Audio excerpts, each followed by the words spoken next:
It was the most anticipated Halloween of my life. I'd spent weeks perfecting my costume, a menacing werewolf with lifelike fur and teeth that could terrify even the bravest souls. This Halloween promised to be a night I would never forget, and indeed, it would be unforgettable, but not for the reasons I'd hoped. The air was crisp, and the moon hung low in the sky, casting eerie shadows that danced with every rustling leaf.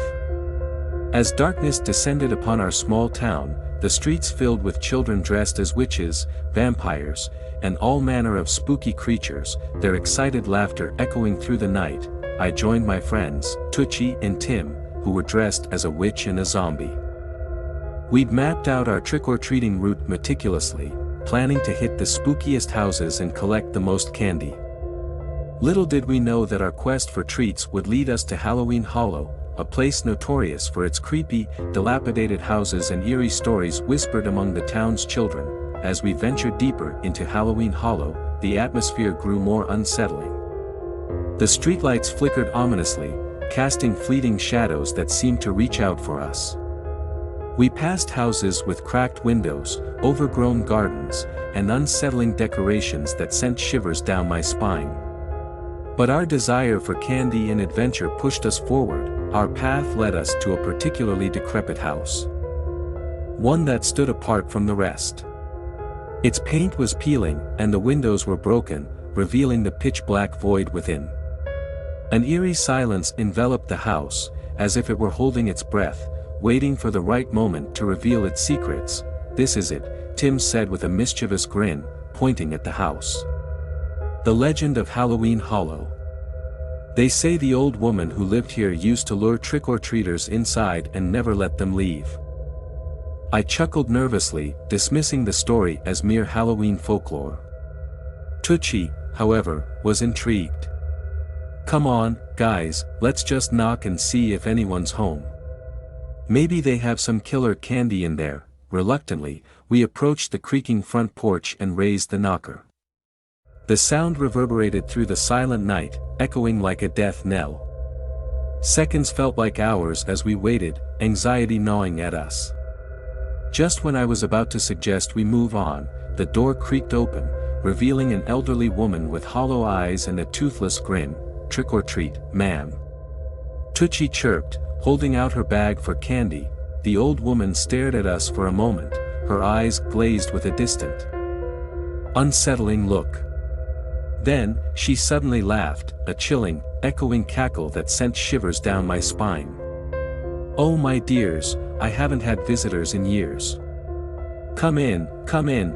We exchanged nervous glances but decided to accept her invitation, thinking that our adventure was about to get even more interesting.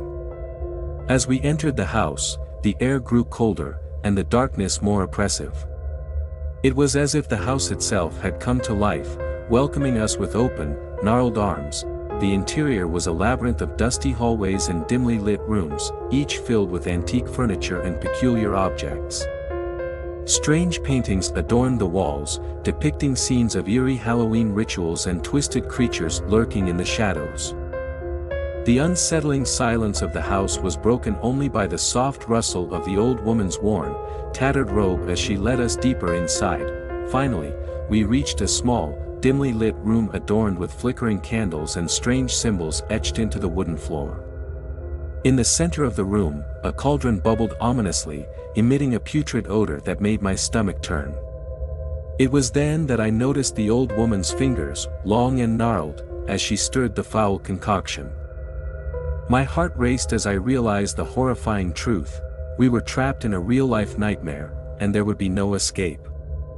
The old woman turned to us, her eyes now ablaze with malevolence. "You see, my dears, Halloween is a night of tricks and treats, and you've just fallen into my trap. You will never leave this place." With a sudden surge of adrenaline, we made a desperate run for the exit, but the doors slammed shut with a deafening boom, trapping us inside the haunted house. The old woman's cackle echoed through the dark corridors as we stumbled through the house, searching for a way out. As we desperately explored the sinister interior, the house itself seemed to come alive, twisting and warping its layout to thwart our escape. The walls closed in on us, and hidden traps sent us tumbling into hidden chambers. We were battered and bruised by the malevolent forces that conspired against us. In one room, the floor gave way, plunging us into a subterranean maze filled with ghastly illusions. We heard voices whispering from the shadows, beckoning us deeper into the darkness. Our senses were overwhelmed by hallucinations, and our bodies bore the marks of numerous falls and collisions.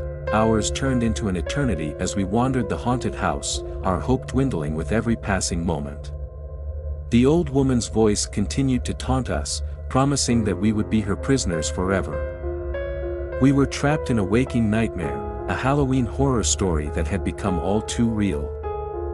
As dawn broke on that fateful Halloween morning, the house finally released its grip on us, and we stumbled out into the daylight, our bodies battered and our minds scarred. Halloween Hollow had shown us the true meaning of terror, and we would never forget the horrors we had witnessed. The legend of Halloween Hollow was no longer just a story told to scare children, it was a terrifying reality that would haunt us for the rest of our lives. And as the years passed, the memory of that Halloween night would continue to cast its long, chilling shadow over our souls, reminder that some nightmares are all too real. We escaped, but we would never truly be free from the horrors of Halloween Hollow.